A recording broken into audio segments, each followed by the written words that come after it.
Kasiken, Merry Christmas and of course Happy New Year po in advance. So for today's video mga kasiken ay mag-update po kami sa inyo sa mga pasisiw po ni Hanabi na naipakita po namin sa inyo. So dumiritso nga pala ako sa kulungan niya at nung pupunta na po ako ay napansin ko po si Megatron na sobrang taas na po ng kanyang tahid. Kaya plano po ay putulin natin. Bali kasikin, bago nga pala tayo mag-update po sa atin pong pasisiw na 5 days na ngayon, ay siyempre puputulan muna natin po ng tahid yung ating pong broodcock na si Megatron mga kasikin, sapagkat medyo mataas na po yung kanyang tahid. At kapag mataas po yung tahid ay nasasaktan na po yung mga inahin natin.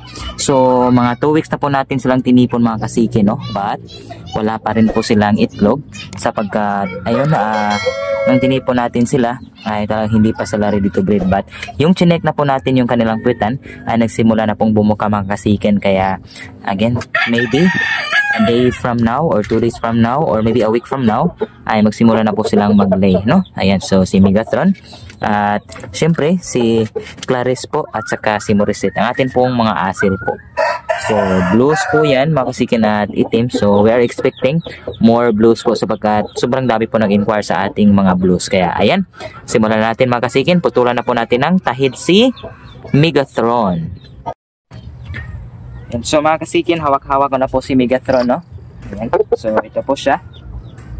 Ayan. So ngayon, first time po niyang maputulan po ng tahid, no? Sapagkat medyo matagal ding tumubo yung tahid. Isa po talaga sa feature characteristic po ng asil, sobrang tagal pong tumubo ng kalang tahid. So ayan, may sugat nga pala dito si Megatron mga kasikin, no? Kasi akala ko dumi lang yun nasa paa niya, but same po ni Azuma, may tutok din po siya mga kasikin, but kasisimula pa lang po. So buti na lang. At so maya mga kasikin, bigyan natin ito ng betadine, alcohol at saka tetracycline para ayan, madaling humilom. So kapag kami po ay namumutol ng tahid mga kasikin, ay tinatapik po namin ng bato mga kasikin, no? Para po maiwasan po ang sobrang pagdurugo po ng tahid kapag pinuputol. So ito po. At ginagamitan natin ng ito po, pamutol po ng bakal, no? So let's do this mga kasikin.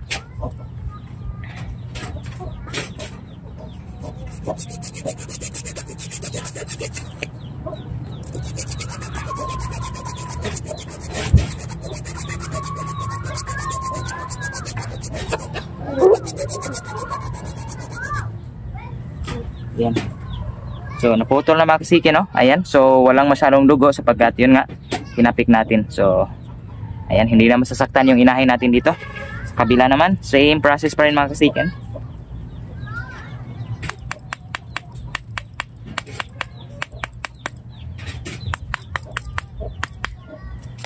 Okay, let's do this.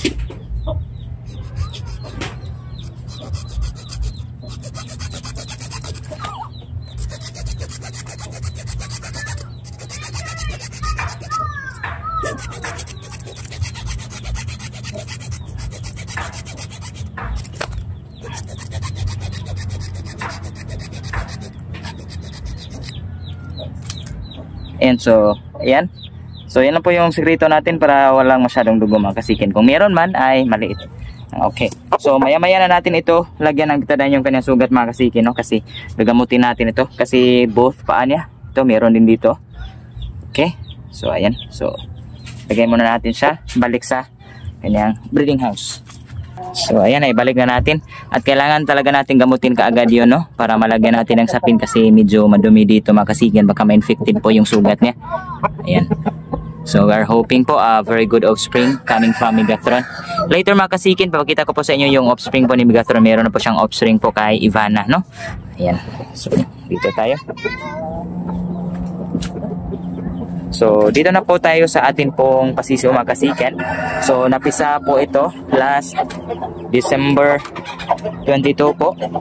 At ngayon nasa 5 days na po sila. Ayan, so 5 piraso na lang po sila mga kasikin.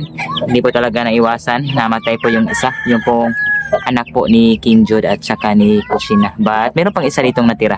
So ngayon ay base po sa obserbasyon ko, dahil sobrang ginaw po ng Desyembre, ayan, may iba dito mga sisiw tinamaan po ng cold stress. Kaya yung patubig na hinanda ko mga kasiken ay ito, meron dilaw po sapagkat may Bitrasin Gold po ito mga kasikin. So ilagay natin dito para po makainom na po sila mga kasikin, no? So hindi pa sila kainom. At ayan. So nasa labas po yung mga sisiyo. Papasok yan. Iinom yan for sure. Hintayin lang natin. Ayan na po sila mga kasikin. So na-mention ko po sa previous vlog na gagawa po tayo ng brooding pin po para sa ating mga alaga.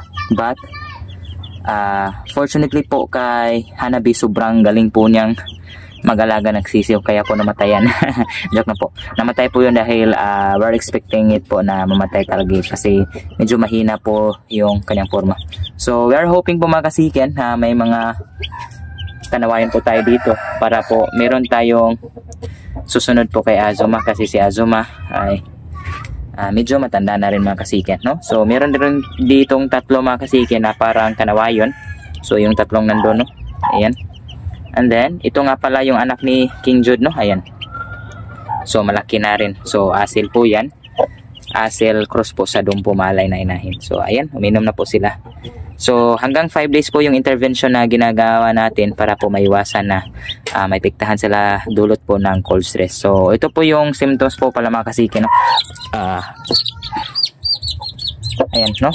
So kinuha na po natin yung balahibo sa may iputan niya. At ayan, so hopefully makarecover na po ito fully, no? Okay, so merong tatlo dito na natamaan talaga ng cold stress. Sorry Hanabi. At ayan na po sila, okay? So medyo malaki na mga kasikin. 5 days na po ang ating mga alaga. Okay, so sobrang blessing po this Christmas mga kasikin. At dito rin nga po pala, tingin ko na ipakita ko po ito sa inyo. Meron na pong tatlong itlog itong si Khalifa at saka si Itaguro mga kasikin. Though hindi pa masyadong maayos yung pugad niya. Ayan, kasi kinuha natin sa pin dito, hinilipad na sa ibang pugad. But dyan po siya ng itlog mga kasikin, no? So we are very happy. So tuloy-tuloy lang Khalifa para po makapag-produce ng offspring mo. At Taguro, I'm so proud of you. Maraming salamat. Ito nga pala yung offspring po ni Azuma cross natin sa Dumpo Malay. Kauna-unahan po itong balik kapatid po siya nila ni Hanabi, no? Hanabi at saka ni Hinata. So ayan, kaya ginawa natin broodcock sapagkat maganda rin yung kanyang forma. At dito kay Sir Russell from Negros. So medyo ayan nga, unfortunately yung tuka po niya ay parang cliff palate po, no? Kaya again Khalifa po yung pangalan niya. But maganda po yung kulay, yung tindig. So hopefully maganda yung mga offspring niya. Okay? At syempre dito rin tayo. So shoutout nga pala sa ating subscriber from Katmon. Merry Christmas sa iyo, sir. Siya po nang avail po ng 13 eggs po nila po ni Tintin at saka ni Timari. Cross po kay Orion. Sa kasalukuyan, meron naman sila pong 5 itlog. So hopefully maglimlim na sila para po magkaroon din tayo ng pasisiw nila, no? Ayan. So ayan po si Timari doon sa likod at ito naman si Tintin. So mga Dumpo Malay din po ito mga kasiken, no? So ayan. So ito naman po si Orion. Ayan. Okay. Sobrang ganda din po ni Orion. At ito yung kanilang mga itlog mga kasikin, no? 5 na. So 13 eggs yung pinadala natin plus 5. So meron na silang 18 eggs in all, no? Ayan. And then quick update na lang po sa ating mga blues po na asil. Ayan, si Aurora at saka si Baki. And meron na po ngalang itlog sila. So hopefully maglimlim na rin po itong si Aurora kasi meron naman tayong isang asil po na talagang ready to breed na ipapares natin kay Baki. So ipapakita ko rin sa inyo maya-maya mga kasiken. Okay? So hindi po dito nagtatapos po yung update natin sapagkat sobrang dami po nating pasisiw ngayong Christmas. So samahan niyo po ako mga kasiken. Punta tayo sa kabilang area natin. Ayan. So kasikin, bali nandito na po tayo. At meron na tayong mga anahinang tubig dito. Iba't iba po yung kulay nila mga kasikin, no? So magkaiba po yung nilalaman ng bawat isa. Ayan. So dito tayo mauna mga kasikin. Ito po yung sinasabi ko pong offspring po ni Megatron. So meron na tayong paasil. So merong mga blues. Ayan, may mga black din. Sapagkat yung inahin po nito mga kasikin ay sila po si Mona at saka si Ivana.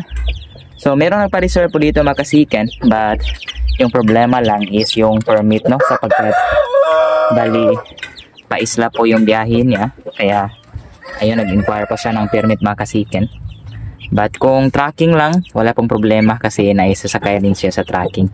Ayan, so ayan po yung mga paasil natin, no? So ayun, may mga blues dun mga kasiki, no? Sayang lang kasi meron pong tatlong namatay dito, mga blues po yung namatay dahil po sa sobrang ginaw, no? Ayan, at meron nga isa na bansot dito, but ayan, nag-survive naman.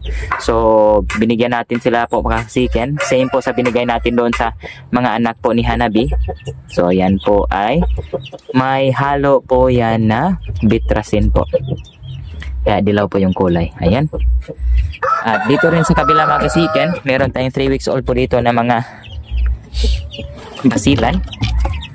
Ayan, so malaki na mga kasiken. So ang patubig din nila is naiba din po ito sapagkat sila po ay masyadong maliliksi. So yung patubig po nila ay yun pong ating po sa animali, no? Para po makatulong po sa kanilang mabilis na pagtangkad at paglaki. Kaya ayan. So pwede pong pang-share natin ito mga kasiken, no? So yung plano po ni Sir mga kasiken, kukunin niya po ito 3 weeks at saka yun pong, but yun nga, nag-antay lang tayo ng update, but pwede natin i-post to mga kasiken para ma-share din natin ang ating mga basilan offspring, no? Ayan. Okay, so ayan sila. At so binayaan po tayo last Christmas po ng bagong pasisyo mga kasiken ng ating basilan. Namisa na po yung ating MAF po na basilan. Ayan, kaya nandito pasukin natin, bigyan din natin ng patubig. So ang patubig natin mga kasiken ay ito nga, tubig po na may molasses para po sa mga diog na mga sisiw. So sa ngayon ay nasa 2 days old na po sila mga kasiken, no? Ayan, bigyan natin dito. Ayan, sobrang blessed po tayo. So ang mga original po natin na basilan, ayan po, bunguton or MAF, manang-mana po sa kay Basilio. So ayan, so ayan natin silang uminom mga kasiken. Ayan, nagsiinuman ha. So nasa 8 piraso po yung sisiyo niya dito, 4 po yung itim at 4 naman yung tsokolate. So meron na talaga tayong mga kulay na tsokolate mga kasiken, no? Sapagkat yung pong ating broodcock is yun pong ating homebreed po na basila, no? Na gold. Ayan. Okay, ayan po sila, sobrang gaganda, no? Kasiken, dito muna tayo po sa nabanggit ko po kanina na ipapares natin kay Baki. Ayan po. So ready na po. By the way, pinangalanan ko po itong Angel mga kasiken sapagkat sobrang ganda. Ayan po si Angel. Ayan, ready to breed na po siya mga kasiken. Nag-drop na po siya ng isang itlog. At ayan, tingnan niyo po. Oh, ayan. So sobrang laki na po ng kanyang kutan. At pwede na po natin siya ipares kay Baki para po makapag-produce talaga tayo ng mga pure blues po. Okay? Bali, bago nga po pala tayo magtatapos ay shout out at Merry Christmas nga po pala sa ating mga solid supporter at subscriber na patuloy po nanonood sa ating YouTube channel. Sir Arnold Argel po na nakabase nga ron sa Italia na kumuha po sa atin ng pares po ng ating pure Asel na black po. Ayan, Merry Christmas sa iyo, sir. And we also have MMR Backyard from Manila na kumuha din ng trio. At ayan, bayad na po ang ating trio. So maraming salamat, sir, sa ayan, Christmas blessing po. And Sir Halil Sultan na patuloy po nanonood at sumusubaybay po sa ating YouTube channel. Sir Ramil Orion from Katmon City. So malapit lang po dito yan sa atin. Nasa North Cebu lang din, na kumuha at pumunta po talaga dito sa yard para kumuha po ng itlog po ng ating dumpo malay. So hopefully, sir, ay meron pong maraming laman yung itlog na nakuha niyo po, 13 pieces. Maraming salamat, sir. And also Sir Eric Jan Comidiero na kumuha po ng 5 piraso po ng manok na kinatay po nila sa Christmas. Ayan, so maraming salamat. And of course, we have our silent viewer na nagpa-shoutout from Marawi City, Sir Monifa Sarip. Maraming salamat. At sa lahat ng subscriber, maraming salamat. At see you sa sunod na may mga upload. God bless po.